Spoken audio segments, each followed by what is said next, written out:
నీకు తెలియకుండా అని మీనా అంటూ ఉంటే, అసలు వాళ్ళతో కలిసి నువ్వు కూడా చేరి నన్ను పరాయి వాణ్ణి చేస్తున్నావు కదా, మీరందరూ ఒకటయ్యి నన్ను ఒంటరి వాణ్ణి చేస్తున్నారు కదా అని బాలు అంటూ ఉంటే, మీరు ఒంటరి వాళ్ళేంటి, ఒకవేళ మీరు నాతో మాట్లాడకపోతే నేను ఒంటరి దాన్ని అయిపోతాను అంతే తప్ప మీ తర్వాతే నాకు ఎవరైనా వాళ్ళందరి మాట వినాలి, గౌరవించాలి కాబట్టి వింటున్నాను, కానీ మీరు నా ప్రాణం అని బాలు ఒడిలో ఒదిగిపోతుంది మీనా. అయితే అప్పుడే ఇక బాలు అయితే మీనాని కౌగిలించుకొని అంటూ ఉంటాడు, నాది కూడా సేమ్ ఫీలింగు పూలగంప అని అంటూ ఉంటే, అలాగా ముళ్ళకంప అని ఇద్దరు కూడా ఎటకారాలు ఆడుకుంటూ అలా సరదాగా రాత్రంతా కూడా టెర్రస్ మీద కూర్చొని కబుర్లు చెప్పుకుంటూ ఒకరి మీద ఒక ప్రేమని పంచుకుంటూ ఎంతో ఆనందంగా ఉంటారు.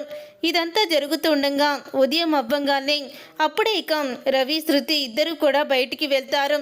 ఇక బాలు అయితే గదిలో ఉన్నవన్నీ కూడా వాళ్ళ సామాన్లు హాల్లో వేసేసి, ఇక ఈ గది ఒక్కరోజుకి అడిగారు కాబట్టి నేను ఇస్తున్నాను, ఒకవేళ ఈరోజు కూడా వాళ్ళకి మొదటి రాత్రి జరిపించాలి అని మీరు అనుకుంటే ఆ లక్షలు మింగేసినోడు గదందు కదా, ఆ గది ఇచ్చేయండి అని అంటూ ఉంటాడు బాలు. అప్పుడే ప్రభావతి అయితే, ఏంటండి ఇదంతా, అసలు ఏం చేయాలో అర్థం కావడం లేదు అని ప్రభావతి అయితే నెత్తి కొట్టుకుంటుంది. ఇంతలో ఇక సత్యం అంటూ ఉంటాడు, మనోజ్కి బాలుకి కూడా కొత్తగా పెళ్ళైన వాళ్ళే, వాళ్ళిద్దరికీ కూడా సపరేట్ గదులు ఉండాలి, అదేవిధంగా మనకి పెళ్ళై ఇన్ని సంవత్సరాలు అవుతుంది, మనకి గది ఎందుకు చెప్పు, ఇలాగ హాల్లోనే ఒక పక్క మంచం వేసి పడుకుందాము అని అంటూ ఉంటాడు సత్యం. నాన్న ఎందుకు నాన్న అంత పని మీరు అని అంటూ ఉంటాడు బాలు. లేదురా, నేను అలాగే చేద్దామనుకుంటున్నాను, నువ్వు నా మాట వినేవాడైతే ఇప్పుడు నేను చెప్పినట్టే నువ్వు వినాలి అని అంటూ ఉంటాడు సత్యం. సరేనన్నా, నువ్వేం చెప్తే అదే చేస్తాను అని అనగానే ఇంతలో మౌనిక అయితే ప్రభావతికి ఫోన్ చేస్తుంది. ప్రభావతికి ఫోన్ చేసి రేపు మన ఇంటికి వస్తున్నామమ్మా అని అంటుంది. ఇక దాంతో ప్రభావతి అయితే చాలా ఆనందపడుతూ మరి అల్లుడి గారు వస్తున్నారా అని అడుగుతూ ఉంటుంది ప్రభావతి. మీ అల్లుడు గారు కూడా వస్తున్నారమ్మా, ఆయన కూడా వస్తున్నారు అని చెప్పడంతో ఇక ఎంతో ఆనందపడిపోతూ ఉంటుంది. అలా ఆనందపడిపోతూనే అప్పుడే ఇక ప్రభావతి అయితే చెప్తూ ఉంటుంది, చూడమ్మా మౌనిక, అక్కడ మీకు ఎన్నో సదుపాయాలు ఉంటాయి, కానీ ఇక్కడ ఎటువంటి సౌకర్యాలు ఉండవు, ఇక్కడ ఏమీ ఇబ్బంది పడరు కదా అని అంటూ ఉంటే, ఇబ్బంది ఏమీ పడరమ్మా, మేము రేపు వస్తున్నామని మౌనిక ఫోను పెట్టేస్తుంది. రేపు మౌనిక వస్తుందంటండి, పెళ్ళైన తర్వాత మొట్టమొదటిసారి మన ఇంటికి వస్తున్నారు, మనం ఎన్నో ఏర్పాట్లు చేయాలి, ఏమీనా వంటకాల లిస్ట్ చెప్తాను అవే వండాలి అని అంటూ ఉంటే ఇంతలో ఇక రోహిణి కూర్చొని ఫోను చూసుకుంటూ ఉంటుంది, గేమ్ ఆడుకుంటూ. అప్పుడు ఇక మీనాని బయటికి తీసుకొస్తాడు బాలు. ఇంటికి పెద్ద కోడలు కాలు మీద కాలేసుకొని రేపు ఆడబడుచు ఇంటికి వస్తుందని తెలిసి కూడా చక్కగా ఫోన్ నొక్కుంటూ సరదాగా ఉంది. నువ్వెందుకు ఆ ఇంట్లో వంట చేయడం, ఇంతమందికి చాకరీ చేయడం నాకు ఇష్టం లేదు అని అంటూ ఉంటాడు బాలు. అయితే నువ్వు నాకొక్కడికే సేవ చేసుకోవాలి, మన ఇల్లు మాత్రమే శుభ్రం చేసుకోవాలి అని అంటూ ఉంటే, అది కూడా మన ఇల్లే కదండి, మొత్తం మన ఇల్లే కదా అని అంటూ ఉంటుంది మీనా.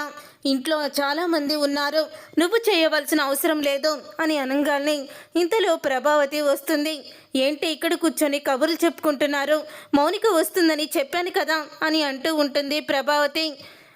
నేనే వెళ్ళొద్దని చెప్పాను అని బాలు అనగానే, రేపు మీ చెల్లెలు తన భర్తతో కలిసి మొట్టమొదటిగా మన ఇంటికి వస్తుంది, అలాంటప్పుడు వాళ్ళకి నీట్గా మర్యాదలు చెయ్యాలి కదా అని ప్రభావతి అనడంతో, మీ పెద్ద కోడలు ఉంది కదా, అదే ఆ లక్షలు మింగేసినోడు పెళ్ళాం, మరి తను కూర్చొని ఫోన్ చూసుకుంటుంది, నా భార్య చాకరీ చేయాల్సిన అవసరం నాకు లేదు అని అంటూ ఉంటాడు బాలు. అయితే అప్పుడే ఇక వాళ్ళు సంపాదిస్తున్నారు, ఏదో తీరిగ్గా కూర్చుంది, పని ఏమీ లేదు అని అంటూ ఉంటుంది ప్రభావతి. అయితే అప్పుడే ఇక ప్రభావతి అన్న మాటకి, నా డబ్బులు నాకు ఇచ్చేస్తే నా భార్యని తీసుకొని నేను ఇంట్లో నుంచి వెళ్ళిపోతాను అని బాలు అంటూ ఉంటాడు.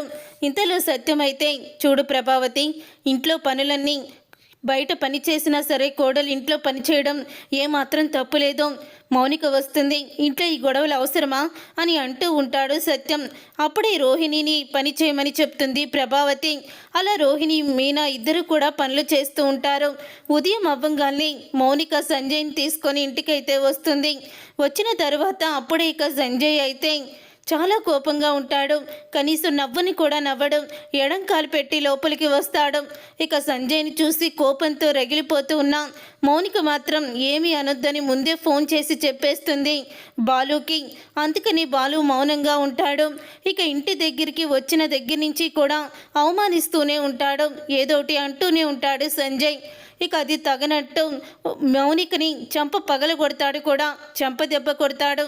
అది చూసి ప్రభావతి షాక్ అయిపోతూ, ఏంటి బాబు ఇదంతా, దాని తప్పు లేకపోయినా ఎందుకు దాన్ని కొట్టారు అని అడుగుతూ ఉంటే, నా పెళ్ళం నా ఇష్టం, నేనేదైనా చేసుకుంటాను, అడగడానికి నీకేం హక్కుంది అని ప్రభావతిని తిడుతూ ఉంటాడు. అప్పుడే ఇక నీలకంఠానికి ఫోన్ చేసి, ఏంటన్నయ్య గారు, మా మౌనికని ఎందుకు ఇలా కొడుతున్నాడు అల్లుడు, అసలు ఏం జరుగుతుంది, మీరు మీ కళ్ళ ముందే కూడా ఇలాంటివే జరుగుతున్నాయా అని అడుగుతూ ఉంటుంది ప్రభావతి. అప్పుడే నీలకంఠం, అది కాదమ్మా, మొగుడన్న తర్వాత కొట్టడా తిట్టడా ఏదో సహనంతో ఆడవాళ్ళు భరించాలి, కానీ ఏదో తప్పు చేసింది కొట్టాడు, తప్పేముంది అని అంటూ ఉంటాడు నీలకంఠం. అప్పుడే ఇక అక్కడే ఉన్న సంజయ్ని చెంప పగల కొడతాడు బాలు. నీలకంఠానికి అది వినిపించి హుటాహుటిన ఫోన్ పెట్టేసి ఇక ఇంటికైతే వస్తాడు. వచ్చిన తర్వాత అప్పుడే ఇక సంజయ్ని కొట్టినందుకు బాలుని కొట్టబోతుంటాడు నీలకంఠం. అప్పుడే బాలు అయితే, మీనా ఆ ఫోన్ ఇలా తీసుకురావు సారి అని అడుగుతూ ఉంటే ఆ ఫోన్ని చూపిస్తుంది మీనా. దాంట్లో సంజయ్ మౌనికని కొట్టడం అన్నీ కూడా ఉంటాయి. ఇది సోషల్ మీడియాలో మేమిప్పుడు మొత్తం కూడా వైరల్ చేస్తాము. సోషల్ మీడియాలో వైరల్ చేస్తే ఎలా ఉంటుందో తెలుసా, పుట్టగతులు లేకుండా పోతారు. మీరు చేస్తున్న దొంగ వ్యాపారాలు అన్నీ కూడా మూతపడతాయి, గుర్తుపెట్టుకోండి అని అంటూ బాలు అయితే నీలకంఠానికి దిమ్మ తిరిగే సమాధానం అయితే చెప్తాడు. చూసారుగా ఫ్రెండ్స్, రాబోయే కథలో ఖచ్చితంగా ఇలాగే జరగబోతుంది. మరి ఇలాగే జరగాలని మీరైతే కోరుకుంటున్నారా? అయితే వీడియోని తప్పకుండా లైక్ చేసి ఛానల్ని సబ్స్క్రైబ్ చేసుకొని పక్కనే ఉన్న గంట సింబల్పై ఆల్ అని క్లిక్ చేయండి.